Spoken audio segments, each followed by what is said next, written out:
Hello everyone, and welcome back to class. I hope you're doing well and ready for another exciting session in our journey through storytelling and screenwriting. Today we'll dive into part 2, the foundational elements of storytelling.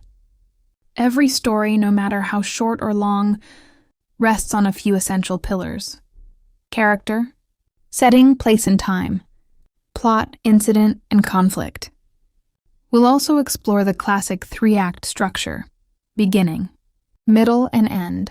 To make this lesson practical, we'll analyze the vivid scene from Lucifer's court. Together, we'll see how. Lucifer is shaped as a complex character of both power and hidden doubt.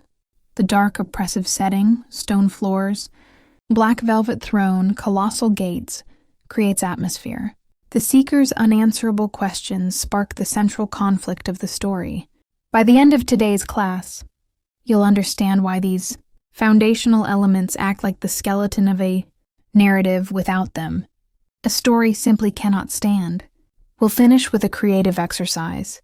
You'll design your own mythological or celestial character, giving them 3 traits and 1 central conflict. This will help you practice building compelling characters from scratch.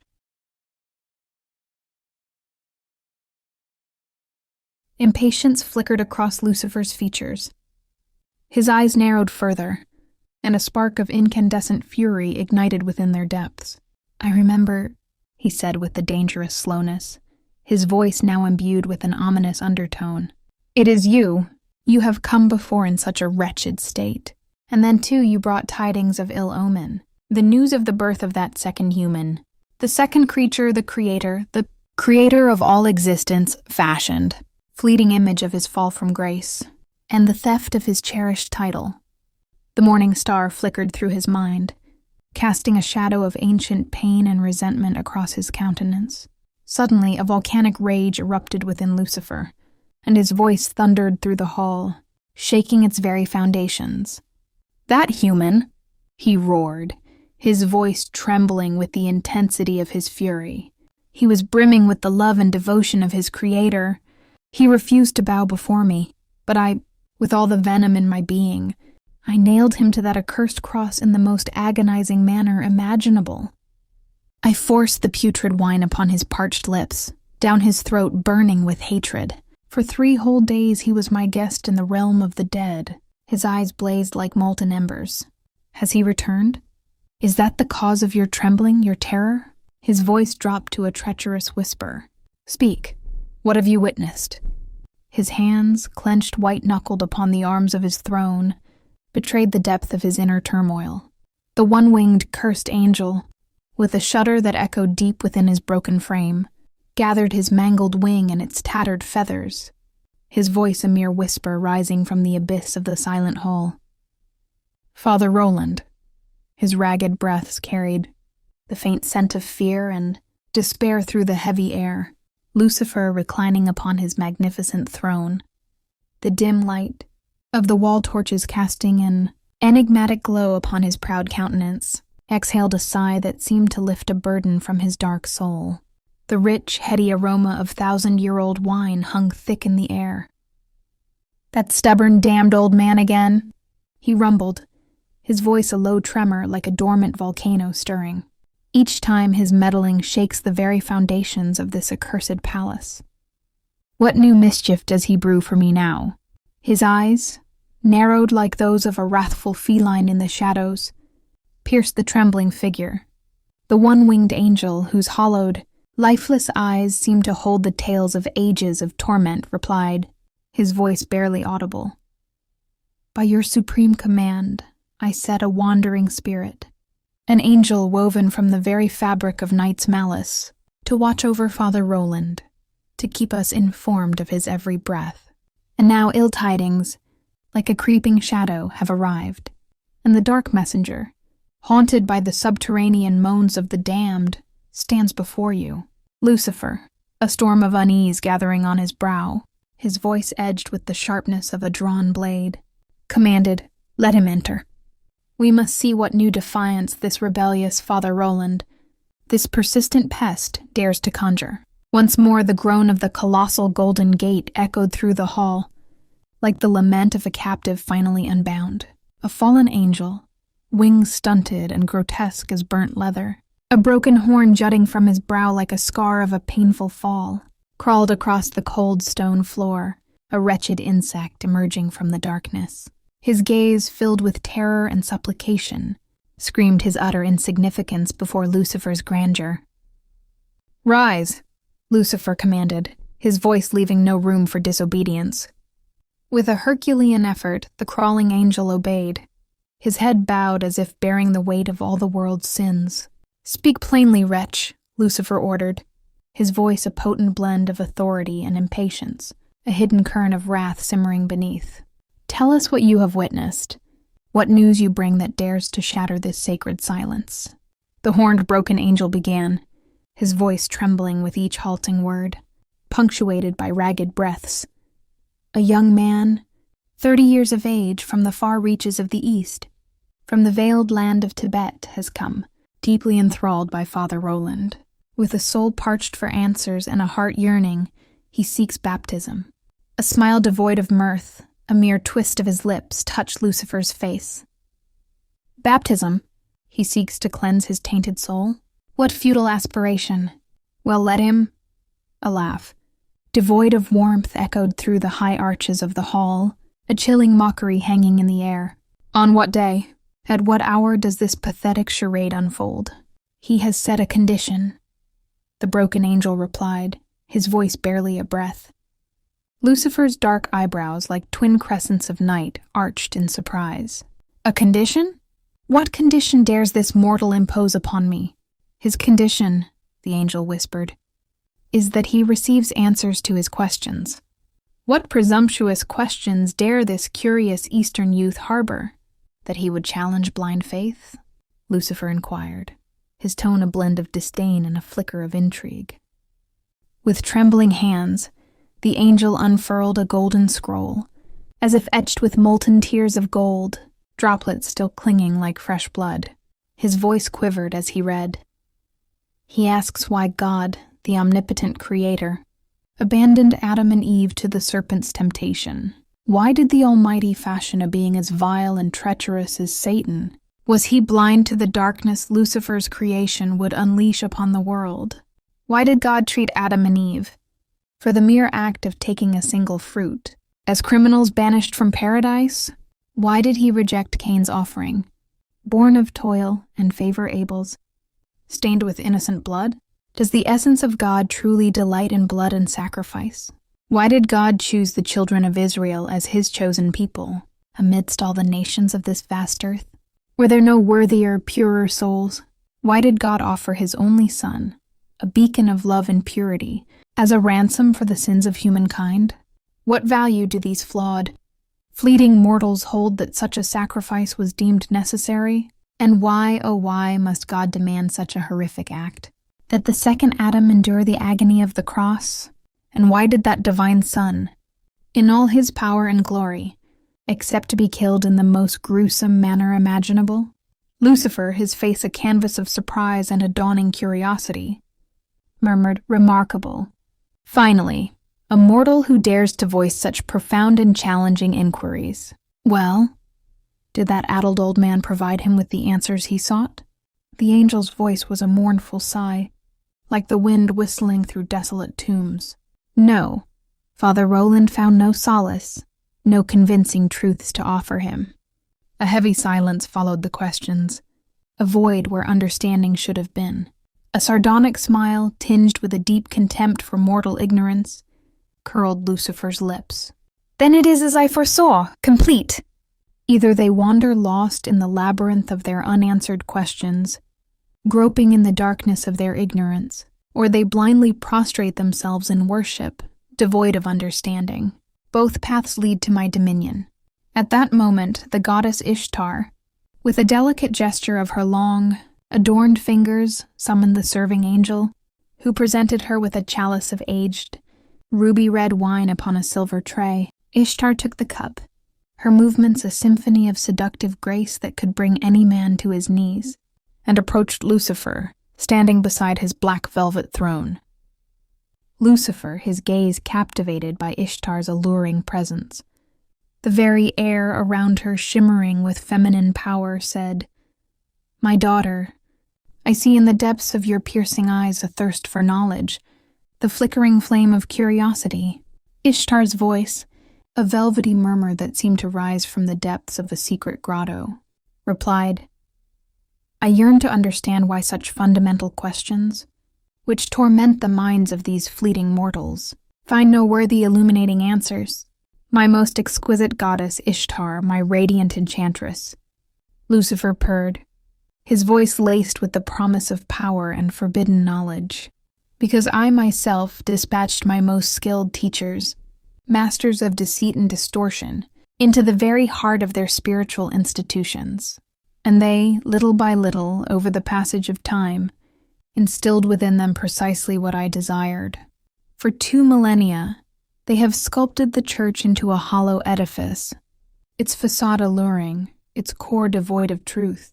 Ishtar, her head bowed in ultimate respect and obedience, her raven tresses cascading like night over her shoulders, murmured, "How well I recall those distant ages, when I was the goddess of fertility and love, my temples overflowing with the gleam of gold and jewels, my worshippers offering precious gifts and even the warm blood of their children upon my altars. Even then, the worship of myself and my magnificent temples was devoid of illuminating answers. Yet these mortals still prostrated themselves before me, their faith blind. I reveled in their ignorance. Why are these fleeting beings so easily deceived?" At that instant, the goddess Mithra, with steps as light and rhythmic as a dancer's, approached and playfully nudged Ishtar with her elbow, her voice a potent blend of power and allure. "As long as our beloved father Lucifer, the sovereign of darkness, holds dominion over this earthly realm, the souls and bodies of these mortals are ours to command. They must worship us, and in their unquestioning devotion, the glory of our father Lucifer, our Lord, is magnified." The goddess Lilith chimed in with a laugh that held a chilling, mocking note, her voice like the tinkling of cold bells in the air. "See how the discourse on this foolish mortal's unanswered questions has soured the sweetness of our revelry." Lucifer, shaking off his momentary contemplation, addressed the trembling horned angel with a sharp, commanding tone. "Enough of these tedious preambles. Speak the crux of the matter." The angel, his voice still laced with fear, stammered, "The seeker. He has beseeched Father Roland to hypnotize him, to plunge him into a deep trance, so that his ethereal form might journey back to the time of Christ, to seek the answers to his questions from the Messiah himself." Lucifer roared, his voice echoing like thunder through the hall, causing the torches to flicker violently. What utter madness, what audacity, does this insignificant mortal believe he can pierce the veil of time and unravel the hidden mysteries? Then a note of thoughtful curiosity crept into his voice. "Yet, I confess I too am intrigued, for the answers to some of these insolent questions elude even my grasp." The goddess Mithra, a knowing smile playing on her lips, a promise of intrigue and deception in her eyes, said, "Let this perilous journey to the age of Christ unfold, Father. But rest assured this inquisitive soul will find no return." Lucifer turned his gaze, sharp as obsidian, upon the broken, horned angel. "The moment this foolish journey begins, silence that rebellious old man, Father Roland, forever. I will tolerate his meddling no longer." Then, turning to his daughters, a wicked gleam in his eyes, he commanded, "And you, my children, keep this truth-seeking mortal lost in the labyrinthine corridors of the past, so that his insatiable thirst for knowledge becomes an eternal torment for his curious soul." Lilith, with laughter as bewitching as the echoes from an enchanted abyss, turned towards her 2 sisters. She cast a seductive glance upon Lucifer and, with a tone that held the promise of both pleasure and profound knowledge, entreated him to recount how the Creator of all existence had bestowed upon him the dominion over this, earthly realm. Lucifer paused, as if sifting through ancient memories within the chambers of his mind. Then his voice, like the whisper of wind through age-old pillars, resonated through the heavy silence of the hall. In the celestial spheres, within the kingdom of the Creator, all angels are his servants, each bound to a specific duty. He paused again, then continued. When I was brought into being, the Lord was in the throes of shaping this terrestrial world, and he laid upon me the task of traversing this earthly expanse and observing it with meticulous care. This mandate sparked considerable wonder and inquiry among the angelic host, for they questioned how such an act of mere passage and observation could constitute a form of service. His voice deepened, as if unveiling a profound secret. Gradually, the angels came to believe that, because the Creator of all that is held me in infinite affection, he had appointed this singular and distinguished duty unto me. Consequently, they hailed me as the beloved of the Lord, bestowing upon me the radiant title of morning. Star and all commenced to offer me their adoration. Whispers of envy, like the slithering of serpents through the silent celestial courts, began to coil amongst them. His countenance brightened slightly, the recollection of that era seemingly affording him a perverse pleasure. And I, at every moment, would wander through this earthly sphere, and with eyes wide with wonder, I beheld how the Lord, with such order and artistry, was in the process of expanding life across this terrestrial tapestry. His unparalleled creation filled me with awe. His tone grew somber, a shadow of ancient resentment crossing his features. Among all the angels, this murmur perpetually flowed, that Lucifer, the morning star of the Lord, sat at the right hand of the Creator and was worthy of worship akin to the divine. And I, reveling in the envy that festered in the hearts of the angelic host, in a kind of wicked joy, until one day I witnessed a creation both strange and unprecedented. The creation of Adam, the genesis of the first human. It struck me as if the very weight of the cosmos had crashed.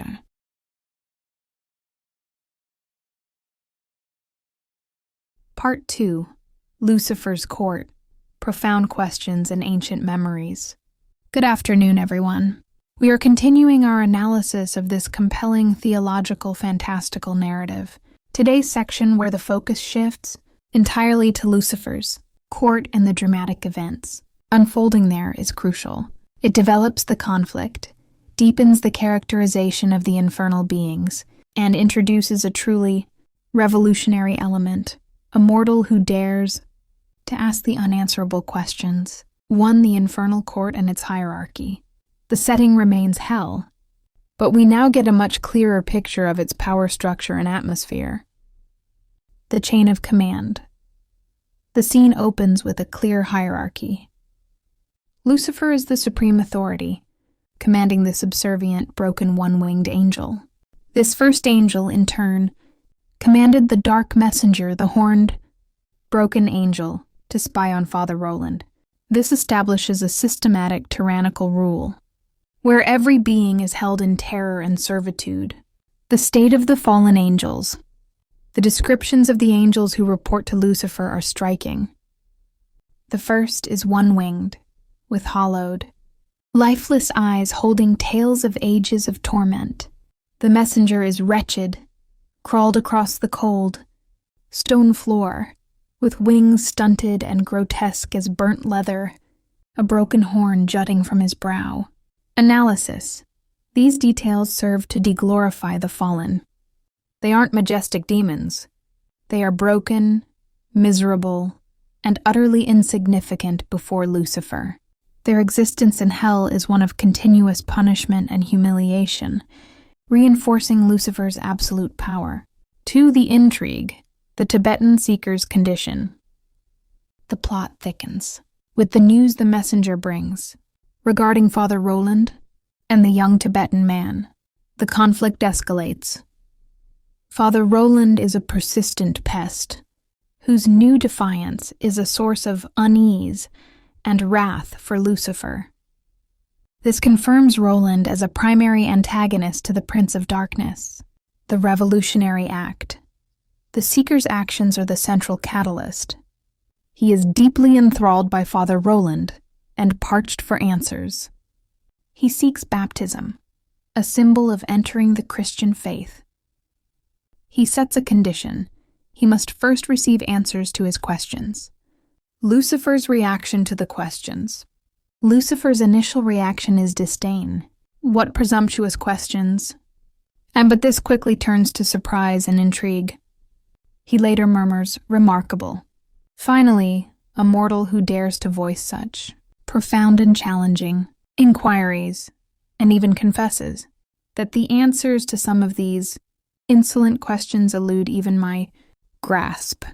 This admission is a powerful moment, suggesting a limit to Lucifer's knowledge and reinforcing the profound nature of the Seeker's queries. Through the unanswerable questions, a theodicy challenge. The scroll of questions is the philosophical core of this section, a direct challenge to traditional Christian theology. Theodicy, the justification of God's ways. They are not questions of faith but of logic and morality.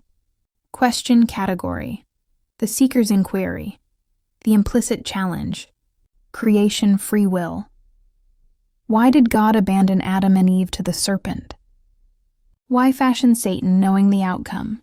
Did God set up humanity to fail? Is God responsible for evil? Justice or punishment? Why were Adam and Eve banished for taking a single fruit? Was the punishment disproportionate to the crime? Sacrifice or favoritism? Why reject Cain's offering, toil, and favor Abel's blood? Does God delight in blood? Is God cruel, capricious, or demanding of sacrifice? Election. Why choose the children of Israel above all others? Is God fair in his selection? The atonement. Why was the sacrifice of the Son necessary? What value do flawed, fleeting mortals hold for such a price? Why must the second Adam endure the cross? Does the sheer brutality of the sacrifice undermine the idea of a loving God? The consequence. Father Roland found no solace, no convincing truths to offer him.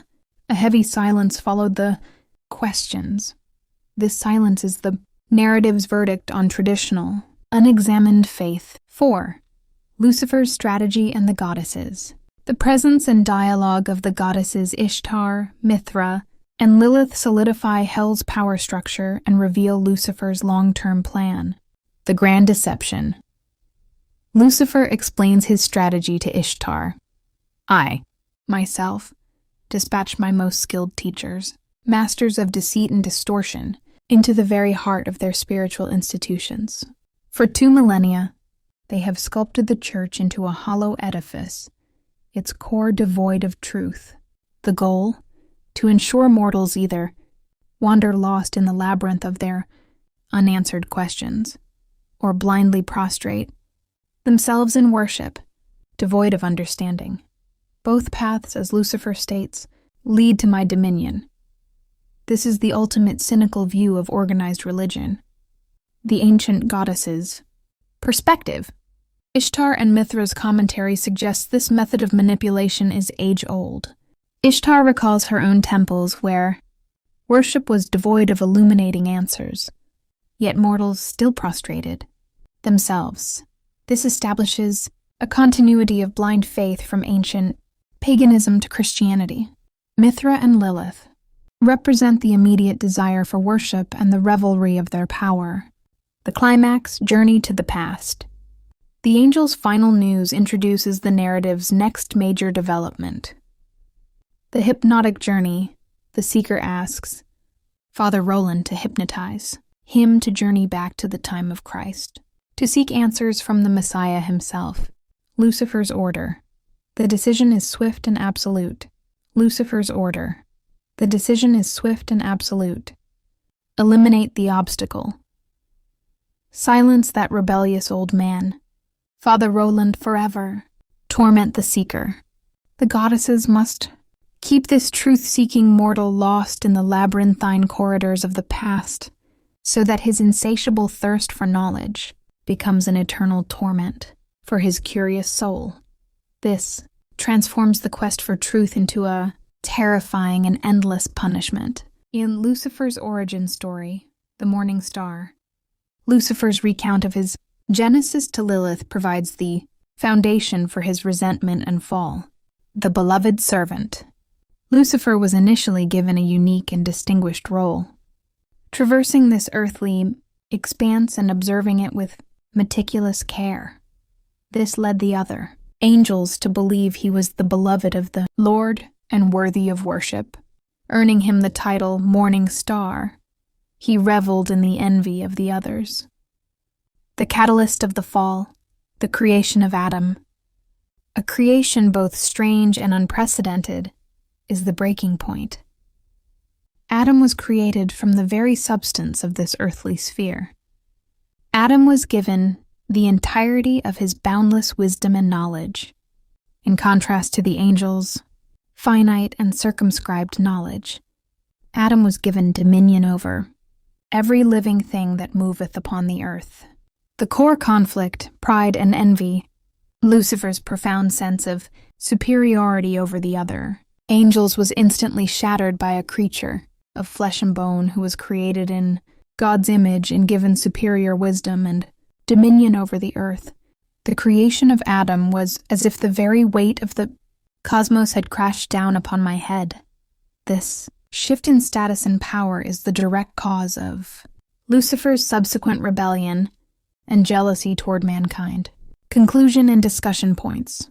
This section sets the stage for a grand spiritual temporal battle. It asserts that for 2 millennia, the demonic forces have actively engineered a system of faith built on ignorance and unexamined belief. The seeker represents the existential threat to this system, a mortal who demands logical, moral answers. The narrative leaves us with 2 major questions for our next session.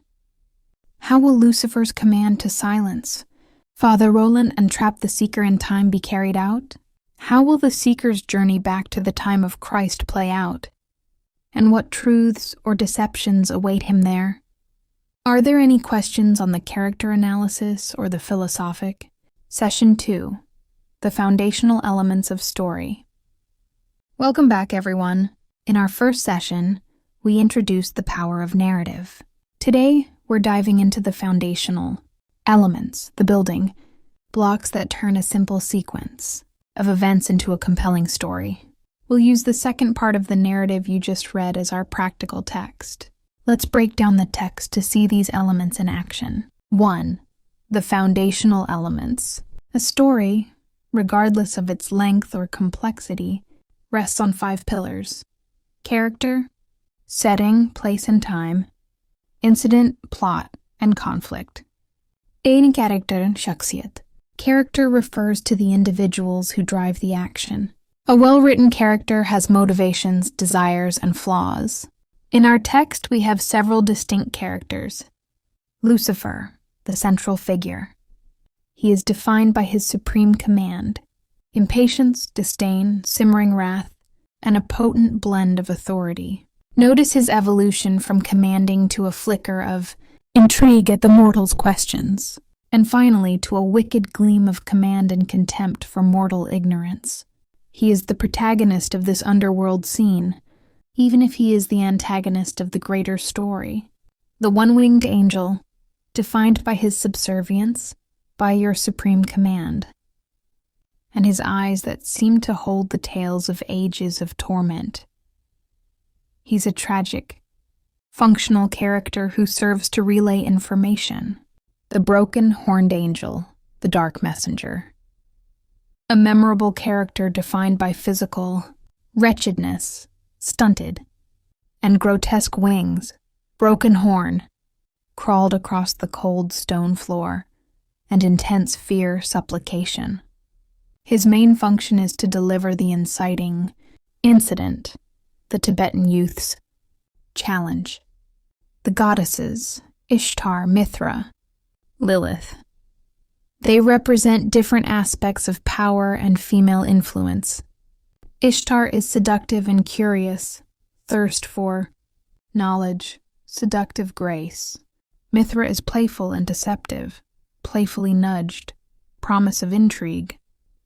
Lilith is purely mocking and cruel, chilling, mocking note, bewitching as the echoes from an enchanted abyss. They function as Lucifer's court, reflecting his power and providing dialogue that advances his motives. Father Roland and the Eastern Youth. They are unseen characters, but their actions and questions, their defiance drive the entire scene. B. Setting, place and time, makan wa zaman. Setting is where and when the story takes place. Place, makan. The setting is a grand, oppressive, and dark space. We hear the groan of the colossal golden gate and see the cold, stone floor, the high arches of the hall, and Lucifer's black velvet throne. This physical space immediately establishes a mood of dark royalty, colossal scale, and chilling power, reinforcing Lucifer's dominion. Time, zaman. The time is immediate, a continuous scene unfolding in the now of the story. However, the dialogue constantly references past events, distant ages, 2 millennia, that distant age of creation, and future actions, the moment this foolish journey begins, eternal torment, which gives the narrative a deep historical and mythical scope. See incident, plot, haditha. Incident is the action of the story, what happens.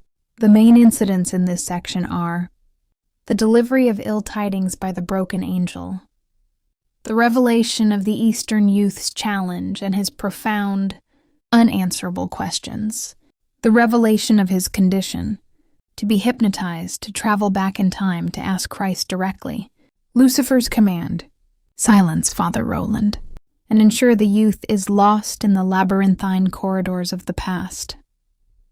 Lucifer's backstory monologue, revealing how he gained dominion over Earth and how Adam's creation shattered his standing. De conflict, tlud. Conflict is the struggle between opposing forces. It is the heart of the story and is necessary for any drama. The text presents both external and internal conflict. External conflict, character versus character system. Lucifer versus Father Roland, the Eastern Youth. This is the primary conflict.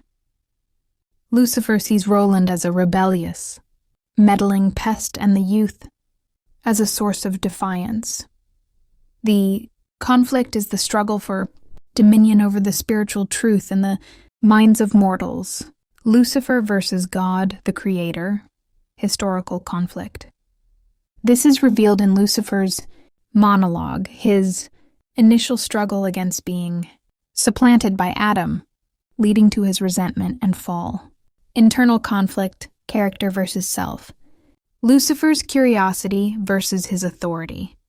He commands the youth be silenced, but he confesses, I too am intrigued.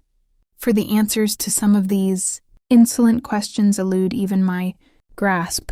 This moment of vulnerability shows a fascinating internal struggle between his pride and his lingering desire for knowledge.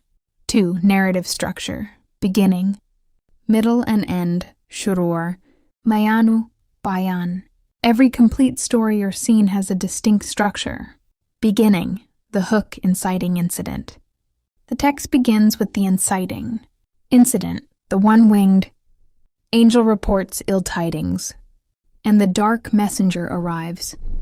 This shatters the initial balance and poses the central dramatic question. What is the news? Middle, rising action, development. This is the bulk of the scene. The broken angel reveals the youth's challenge, the questions, the failed response from Father Roland, and the hypnotism plan. The goddesses provide commentary, and Lucifer issues his commands. This is where the conflict escalates and the stakes are raised. End. Climax, resolution, new equilibrium. The end of the section is marked by Lucifer's decision to allow the journey but ensure the youth is lost and Father Roland is killed. This creates a new plot path for the next part of the story. the journey to the past. Furthermore, Lucifer's backstory monologue acts as a final, powerful thematic climax, revealing the origin of his malice and justifying his current actions. Unpracticed character design.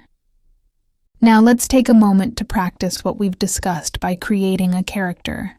The goal is to make them immediately interesting and distinct. Your task: design a character based on a celestial or mythological being who would plausibly exist in this setting. Give your character 3 primary traits and 1 conflict. Element. Detail. Session 2. The foundational elements of a story. Welcome back, class. Today, we dive into the anatomy of a narrative. Every powerful story, from the shortest anecdote to the longest epic, is built on 5 pillars: character, setting, place and time, plot, incident, and conflict, tension, contrast. We will also examine the classic 3-act structure: beginning, middle, and end. We will use the text you've just read, a scene from the very heart of the conflict, as our primary example. Pay close attention to how the author uses each element to build tension and reveal theme. 1. The 5 pillars of narrative. A. Character. A story is only as compelling as the beings within it. Characters are the agents of action and the carriers of theme. We must look at 2 types. Protagonist, the main character driving the action, and antagonist, the force opposing the protagonist. In this scene, our focus is largely on the antagonist's world. In-text examples: Lucifer, the arch-antagonist. He is established as the supreme authority and sovereign, his supreme command, the white sovereign of darkness. His character is defined by power, disdain, and a calculating intellect, a storm of unease gathering on his brow, a potent blend of authority and impatience. Notice how his emotional reaction to the questions, a flicker of intrigue, a dawning curiosity, suggests a complexity beyond simple malice. The broken-horned angel, a messenger. This is a minor supporting character whose primary function is to deliver information. His characterization is purely physical and emotional, grotesque, wretched, filled with terror and supplication. His fear amplifies Lucifer's power. Father Roland, the protagonist's representative. Though not physically present, his actions drive the plot. He is rebellious, a persistent pest, and yet, in his silence, he represents the failure of institutional answers, which fuels Lucifer's triumph. Ishtar, Mithra, Lilith, supporting antagonists. These characters add depth, allure, and philosophical insight to Lucifer's court. Ishtar's question about the why of mortal ignorance gives Lucifer a moment to explain his grand strategy. B. Setting, place, and time. Setting is more than just a backdrop. It often mirrors the internal state of the characters or the nature of the events. It has 2 components: place and time. In-text examples. Place. The scene is set in Lucifer's domain, characterized by colossal golden gate, suggests a parody of a heavenly structure. Cold stone floor indicates a lack of warmth or compassion. Black velvet throne emphasizes a dark, luxurious, and unchallenged authority. The overall high arches of the hall and the flickering torches create a gothic, oppressive, and grand atmosphere fitting for the Lord of Darkness. Time. The action is set in the present of the story, Lucifer's reaction to current events. However, the narrative leaps into the past during the goddess's dialogue and Lucifer's monologue. Distant ages, Ishtar's recall of her ancient worship. Celestial spheres, when I was brought into being, Lucifer's origin story. This shifting timeline reveals a vast, eternal scope to the conflict, suggesting it is not just a mortal struggle, but an ancient cosmic one. See plot, incident. The plot is the sequence of events, the single most critical. incident in this part of the story is the arrival of the broken angel with a message. A young seeker from Tibet is asking profound, unanswerable questions before his baptism. This incident triggers a chain reaction. The delivery of the news. The angel reports the seeker's questions. The reveal of the problem. Father Roland had no solace, no convincing truths to offer. The escalation. The seeker demands to be hypnotized to journey back to the time of Christ for his answers. The climax of the scene. Lucifer's decision to permanently silence Father Roland and eternally trap the seeker in the past. Deconflict, the engine of story. Conflict is the struggle between opposing forces. It is the engine that drives the plot. In-text examples. Internal conflict, man versus self. The seeker's insatiable thirst for knowledge against the blind faith expected of him. His refusal to accept dogma without understanding is the initial spark. External conflict, man versus man institution. The seeker's challenging questions against Father Roland, representing the church institution. The seeker is questioning the core teachings of 2 millennia, Lucifer's claim. Cosmic conflict, God versus Satan, order versus chaos. The whole scene is predicated on Lucifer's ongoing rebellion, and his strategy to ensure mortals wander lost in the labyrinth of their unanswered questions. The core conflict is the battle for human understanding and truth. 2. The 3-act structure. This section of the story serves as the middle of a larger narrative arc, but the scene itself follows a mini-structure. Beginning, the inciting incident. The one-winged angel reports, and Lucifer commands the messenger to enter. The tension is established by Lucifer's impatience and the angel's terror. Middle, rising action, and climax. Rising action. The broken angel slowly reveals the shocking news. The Tibetan seeker's profound questions and Father Roland's failure to answer them. Key turning point. The revelation of the seeker's plan to journey back to the time of Christ. This is the ultimate act of defiance against the established order. Climax of the scene. Lucifer's thunderous roar and the immediate, deadly commands. Silence that rebellious old man forever and keep this truth-seeking mortal lost in the ghee. Labyrinthine corridors of the past. End. Resolution, denouement of the scene. The tension shifts to a retrospective. Lucifer's monologue about his title, the morning star, and the creation of Adam provides the deep, historical context and philosophical justification for his eternal war, resolving the goddess's curiosity and setting the stage for future actions. Exercises for home.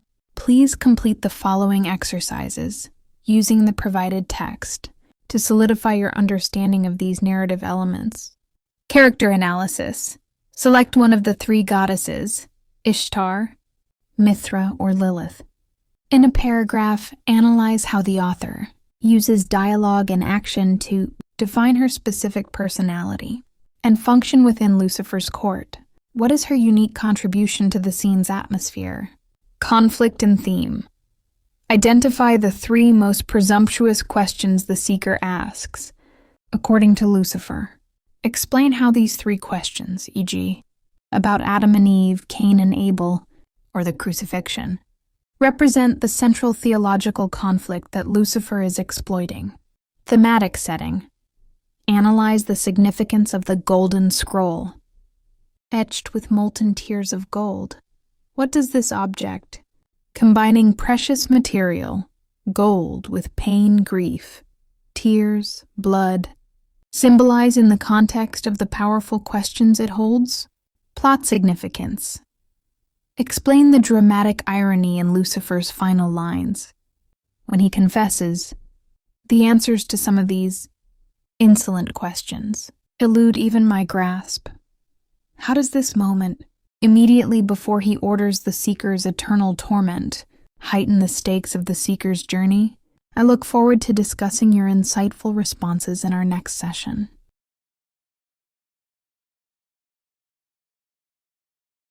Lesson 2. The Fundamental Elements of Storytelling. Welcome back, everyone. In our previous session, we explored the reasons why human beings are compelled to tell stories and how storytelling connects us across time and culture. Today we move one step deeper into the very bones of narrative craft. If a story is a living creature, then its skeleton is made up of certain fundamental elements. Without these, the story collapses.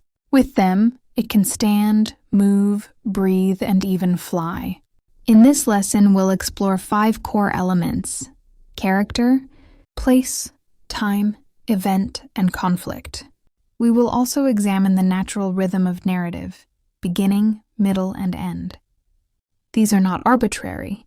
They are the universal grammar of storytelling, present in myths, novels, films, even anecdotes told at the dinner table. It's our character, the beating heart of story. No matter how elaborate a plot or how dazzling a setting, stories are always about beings, creatures who want, fear, dream, and struggle. Characters are the vessels through which readers or audiences enter the fictional world. Think of character in 3 layers. 1. Exterior identity, the visible surface, age, gender, occupation, appearance. For example, a 35-year-old detective with a scar across his cheek. These details help us picture someone, but they are not yet alive. 2. Interior life, desires, fears, wounds, contradictions. A detective may outwardly appear tough, but inwardly he might be terrified of failure or still grieving the murder of his wife. This internal world makes him real. 3. Transformation, the journey. A strong character is rarely static. By the end of the story, something has changed. Either the character, themselves, or the way they understand the world. Frodo in The Lord of the Rings begins as a simple hobbit and ends as someone who can never truly return to innocence. A good exercise is to always ask, what does my character want? Desire is the engine of narrative. I'll place at the stage of the drama. Setting is not mere decoration. It is the stage upon which human drama unfolds. Place shapes the possibilities of the story.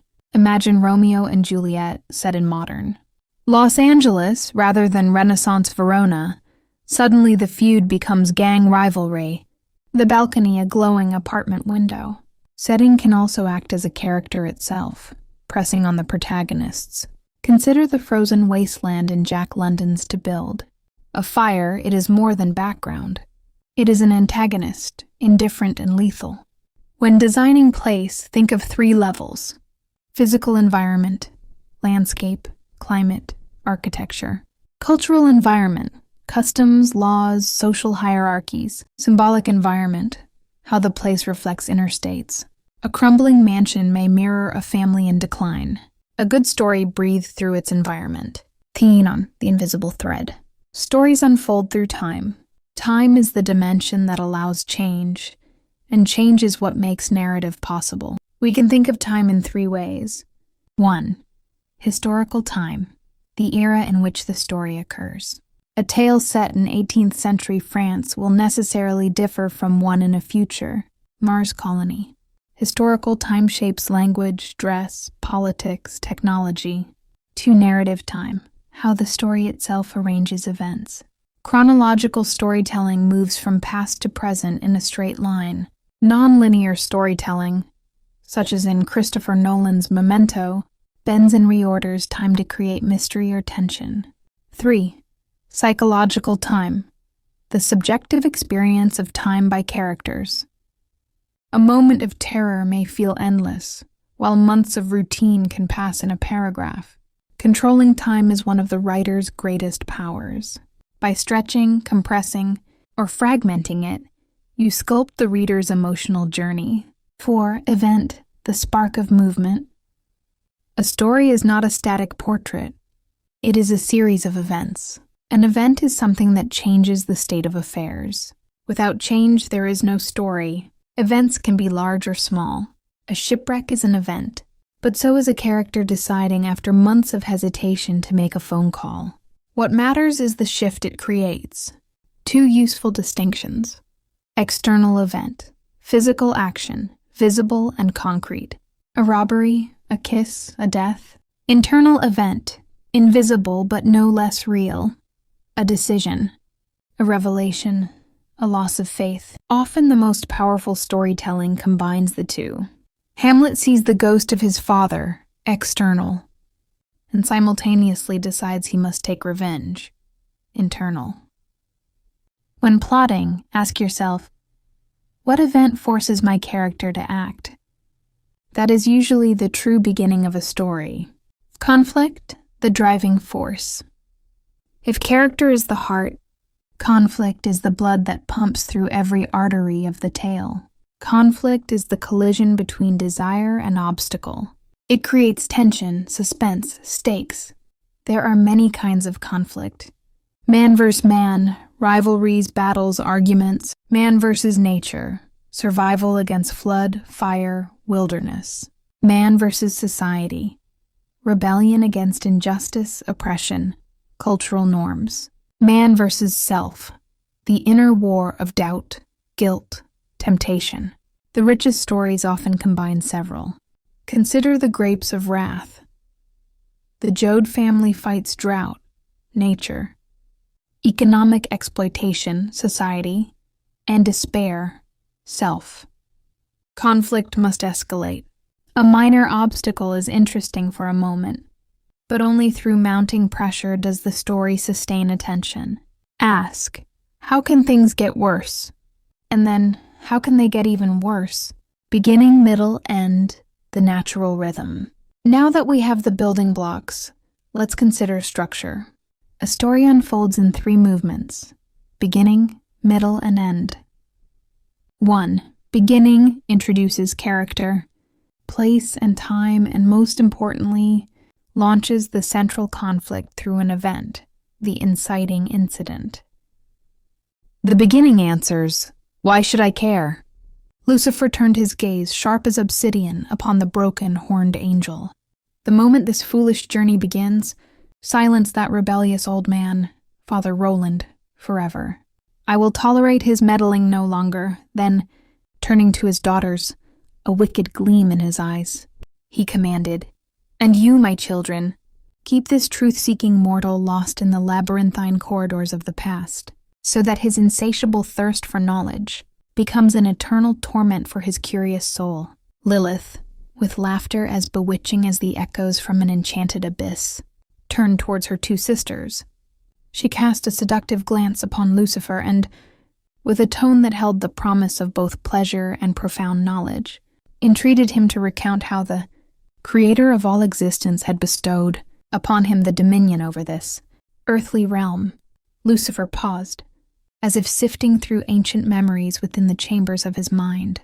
Then his voice, like the whisper of wind through age-old pillars, resonated through the heavy silence of the hall.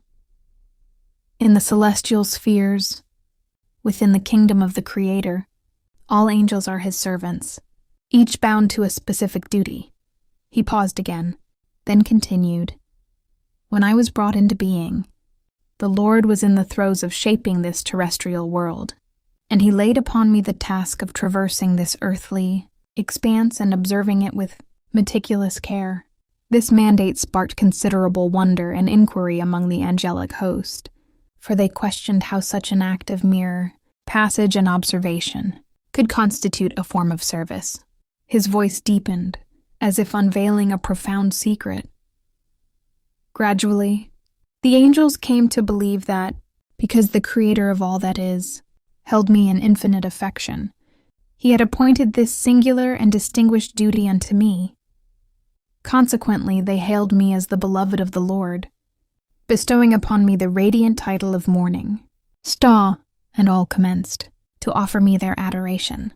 Whispers of envy, like the slithering of serpents through the silent celestial courts, began to coil amongst them. His countenance brightened slightly, the recollection of that era seemingly affording him a perverse pleasure. And I, at every moment, would wander through this earthly sphere, and with eyes wide with wonder, I beheld how the Lord, with such order and artistry, was in the process of expanding life across this terrestrial tapestry. His unparalleled creation filled me with awe. His tone grew somber, a shadow of ancient resentment crossing his features. Among all the angels, this murmur perpetually flowed, that Lucifer, the morning star of the Lord, sat at the right hand of the Creator and was worthy of worship akin to the divine.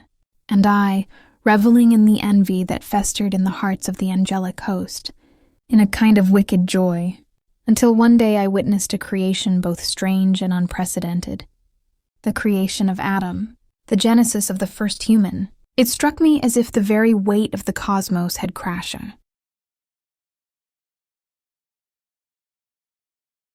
2. Middle develops the conflict through rising action.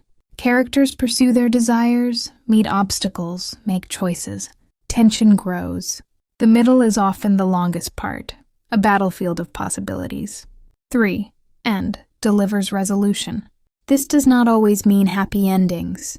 Resolution means closure. The conflict has reached its peak and produced a final change. Tragedy, comedy, bittersweet compromise, all are valid forms of resolution. The end answers, what does it all mean? Aristotle described this as unity of action, and though centuries have passed, the pattern remains. Even modern experiments, fractured narratives, or postmodern puzzles still rely on some variation of beginning, middle, end, bringing it all together. Let's put the elements into practice with a quick example. Character, a young nurse in 1918. Place, a hospital in a city devastated by influenza. Time, the final weeks of the First World War. Event, she discovers a wounded enemy soldier hidden in the basement. Conflict, should she help him recover? Betraying her country, or turn him in? Betraying her conscience? Beginning, she finds the soldier. Middle, she secretly treats him, balancing lies, danger, and her growing sympathy. End, she makes her final decision, revealed in an act that changes both of their fates. Notice how every element interlocks. Story emerges when character meets event in a specific time and place, under the pressure of conflict, moving toward resolution. Closing thoughts. The elements we discussed today are not formulas, but principles. Every story, no matter how experimental or avant-garde, must grapple with character, place, time, event, and conflict. Every story, no matter how sprawling, must eventually shape itself into a beginning, a middle, and an end. Writers sometimes ask, can I break the rules? The answer is, absolutely, but only after you understand them deeply. To bend a tradition, you must first know its bones. Picasso could shatter perspective only because he had mastered classical drawing. Similarly, a writer must master narrative basics before subverting them. As you write, remember, stories are not born perfect. They grow through drafts, through trial and error. Your task is to keep these fundamental elements alive and in dialogue. Let your characters want. Let your conflicts deepen. Let your events change the world of your story. In doing so, you will create not just words on a page, but living, breathing experiences for your readers. So to wrap up, today, you've learned how characters, setting, incident, and conflict work together to shape narrative power. Keep these tools sharp, because in the next lesson, we'll move deeper into the art of conflict, how to transform tension into dramatic, cinematic scenes. If you enjoyed this session, don't forget to like, subscribe, and hit the notification bell so you won't miss the upcoming lessons. Stay creative, and I'll see you in the next class.